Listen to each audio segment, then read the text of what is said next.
Hi, my name is Beth Hiley, back again for BoardGameGeek here at Essen 2011, and I'm sitting with Britta Stöckman from Spiel Verlag. Which I figured you would do your name better than I would attempt to mutilate your name, so I just... It's okay, I'm used to it, I'm working abroad. Oh, I'm sure, yeah.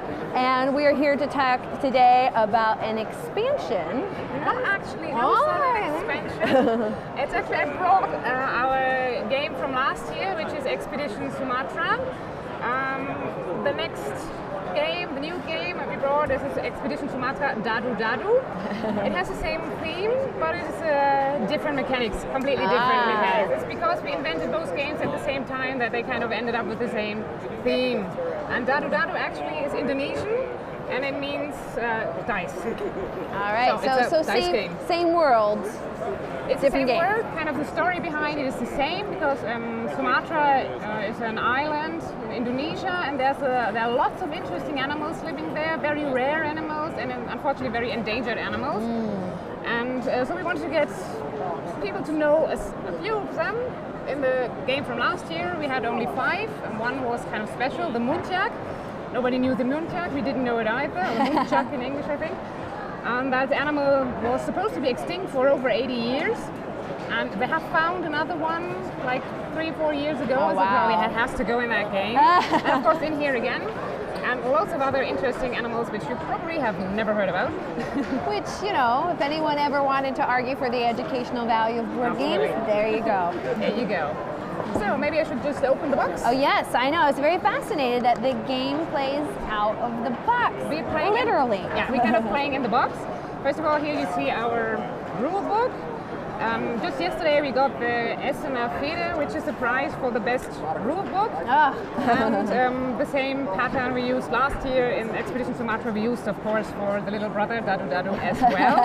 It kind of folds up like this, so you can always quickly find certain topics and quickly find certain aspects of the game which you're looking for, information, rules, and so on. That is a seriously fantastic rule summary on the back side, so even if you had it on the shelf for a while and are not quite sure how did it go, you just check the back side and start playing, and if there are any questions in between, you just check the appropriate page. That's it.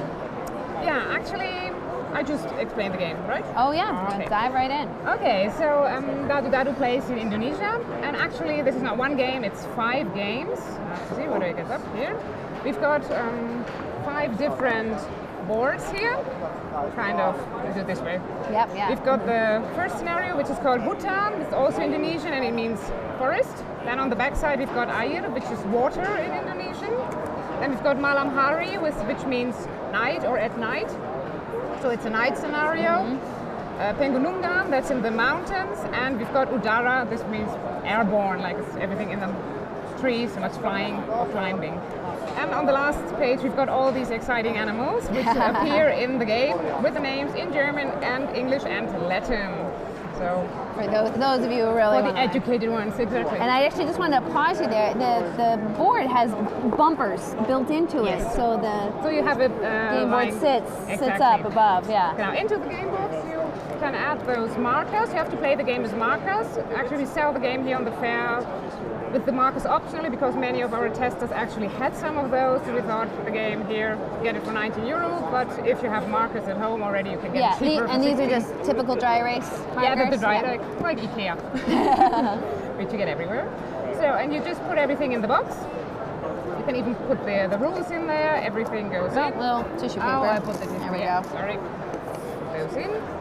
And we start with scenario number 1. I leave the rules here just for show. And we've got this plexiglass which we put on top, and we play actually on the plexiglass. So you only have to clean the plexiglass. Yeah, exactly. I mean, the boards here, they are stickers, so even if you happen to mark them, you can still wipe it off, so you don't ruin the game as if it were paper or cardboard. Right. So they're laminated. Yeah. Then of course we need the dice. Them right here. We've got 6 dice. And they've got different symbols, 6 different symbols. We've got a compass, which we need to navigate in the jungle and on the water. Then we have a truck, which is seen from above. And a ship, also seen from above. And we've got the binoculars. These 4 dice are all helpful in the game. And we've got the native, who can be helpful, but most often he is not really. And we've got the storm, which never helps anything. Yeah, well, if it's my turn, actually, I should say it's a game for 2 to 4 players. If you play with 2 people, you use the logbook rows on top to mark your results, and you play 14 rounds. If you play with 3 people, you just play up to the 3 here, which would be 9 rounds.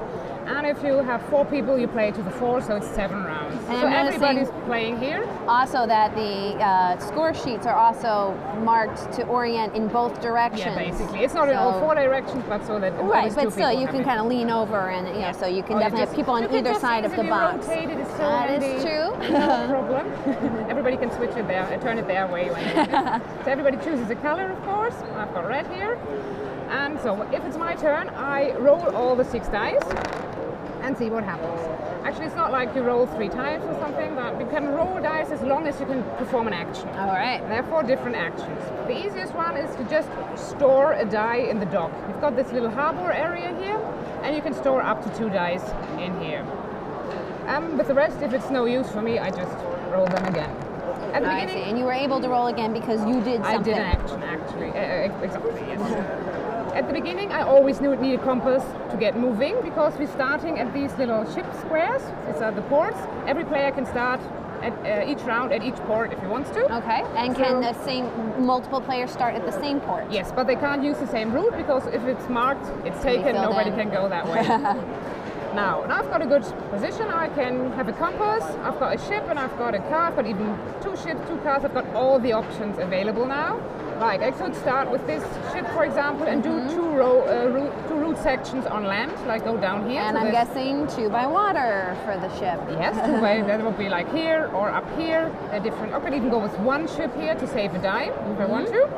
Or I could even do the mixture. I go 1 piece on land and 1 on water to move to an animal square.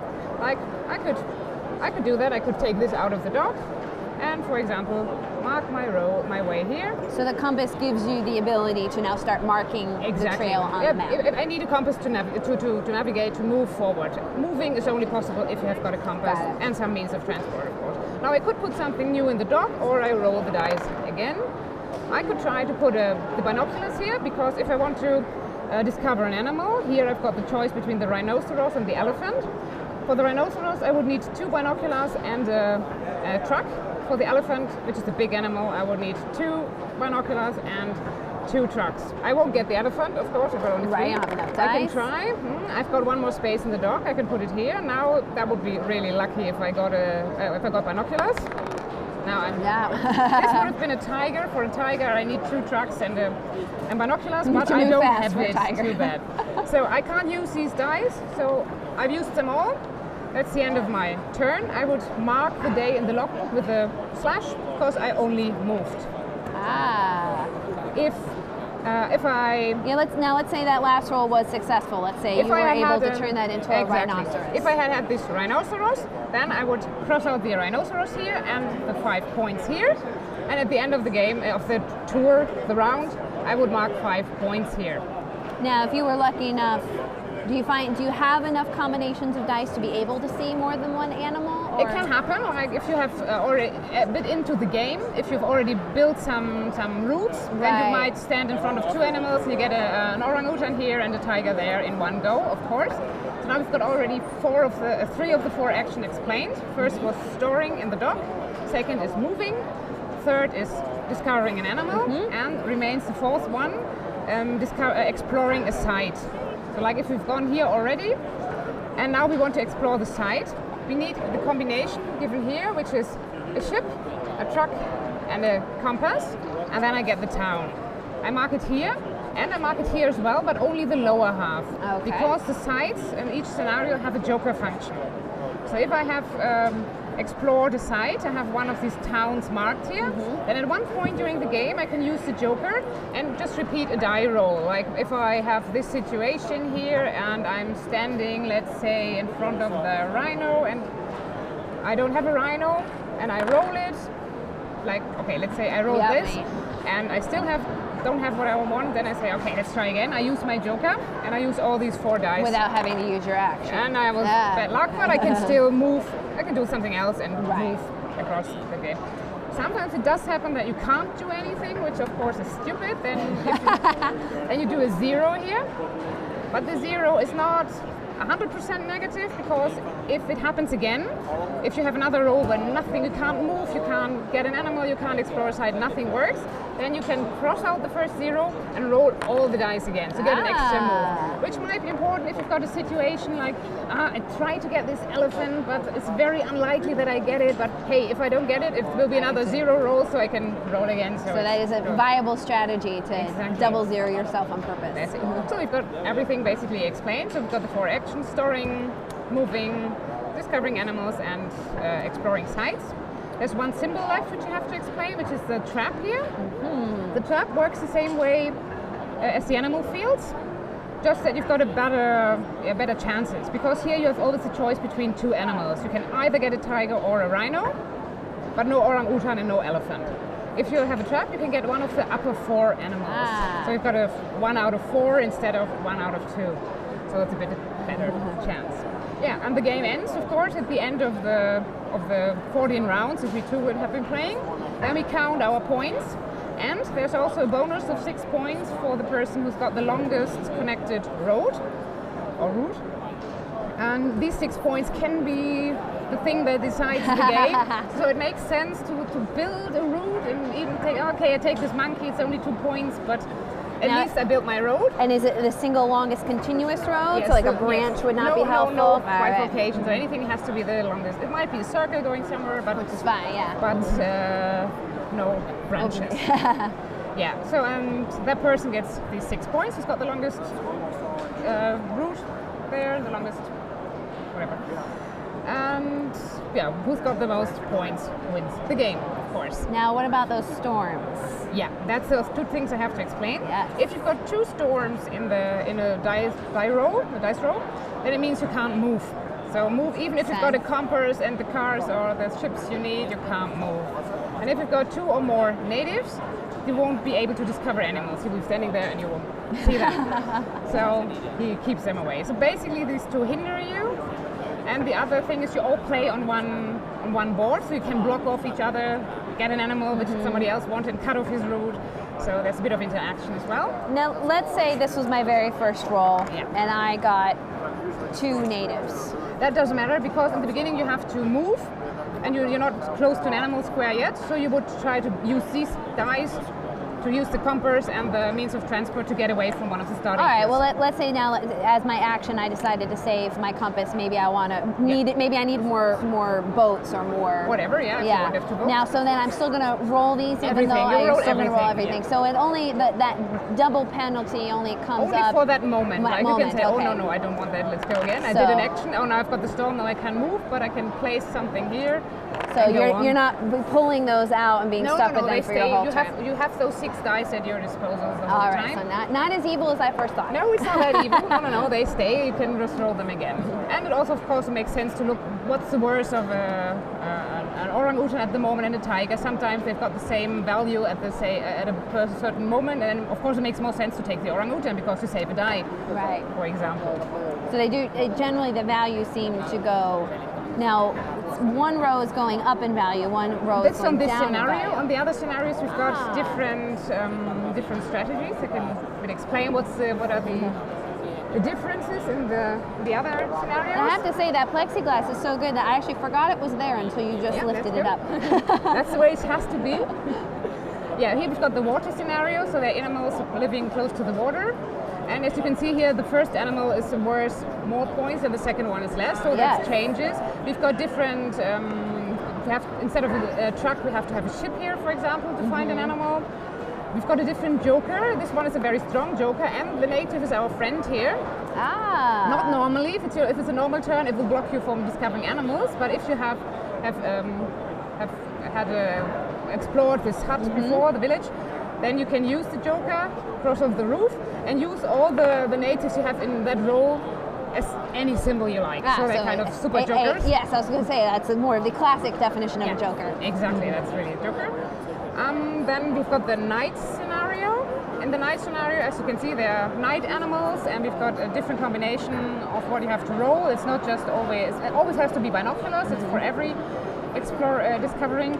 But then here you need a compass, here you need a car, here you need chips, so it's some different combinations. Exactly. Here the joker is the fire, the campfire. That means you can store in one roll up to 4 dice here, or collect and for more than usual. So by spending your joker, you could temporarily store you can store more. more. Yeah, and we've got these double tracks here. The double tracks means you have to move the whole piece in one go. Like you can't do like here. You could go half the way. You have a ship and a compass, so you move just half the route. And next round you might roll the compass and the truck, and then you can go do the second half. So it's always cheaper to go in one go, so you want to do that anyway, but sometimes you have 2 dice left and then, where can I go? Okay, do half a piece of road here. And there you have to do them in one go. You have to move through. That kind of hard territory, difficult territory, swamps or whatever, you have to move in one go. Yeah, then we have Pegununga on this side. That's in the mountains. There we have only one normal starting field, but we have 2 natives here and they will help us. It's possible to start there as well, but next to this row we have to add a native to start from there. So it costs a die more, but you have another starting point and can build a route from. And on every turn you can be starting from a different location. Yes, obviously those would cost more. Yeah, they will cost more, but you can also in one round start here and here. That's not a problem. All right. Okay. And our last scenario. That's the last one, exactly. That's Udara. There we've got again different animals, different combinations. Here, if you want to get this very special animal, you have to roll the combination of 1 compass, 2 binoculars, and 1 native. But if it's more than 1 native, you won't be able to get it because the others send it away. But if it's like this, you can get it. All right. And the specialty of the flowers is that you can, for a change, take the second animal. If some other player has already crossed out the siamang here, you can still take the other animal. And it also won't block your road, so 2 people can use it as a crossroad to move on. So it's a bit different than in the others. And I'm sure all the differences between these scenarios are we have got here, everything is for the scenarios. Oh, there you go, on one page, color-coded. Yes. And we've got also, for those who really like the game and want to add an extra twist, we've got the variation keluarga, which means family in Indonesian. That's why some of these fields here are round and the others are square. If you play keluarga, the counting will be a bit different because if you have a pair, you will get extra points for that and get more points. So to try to couple them. A little shape matching there. Exactly. So you might want to. You have offspring then. Yes, exactly. It might affect when you decide to go hunt or view some animals because you want to get that pair. Exactly. Well, that's basically the game. All right. Well, thank you so much. And you guys, as you mentioned, are selling this here at we're selling the fair. Yeah, we're in Hall 5, just next door. Yeah, it's just across the way there. Exactly. Is now, because I honestly don't know personally. Now, was this released in the U.S.? We'll pull this back up again for a second. The first one we did last year we had 1,000 copies, and Heidelberger was our distributor here in Germany, and he's got the rights worldwide. I think they're distributing to America now as well. What's the print run for? This is a very, very, very, very limited. This is kind of special edition at the moment. We have just 200. It's basically for the fair. So if many people want it, there might be a chance that we get a bigger print run somewhere, but they wouldn't be probably in the wooden box. And this is kind of special. Yes, that's like kind of this fair special. Well, thank you so much for coming by. I know. I feel like you're all decked out appropriately there. Of course, yes. Well, as am I. Exactly. All right. Well, have fun with your Thank you. Okay.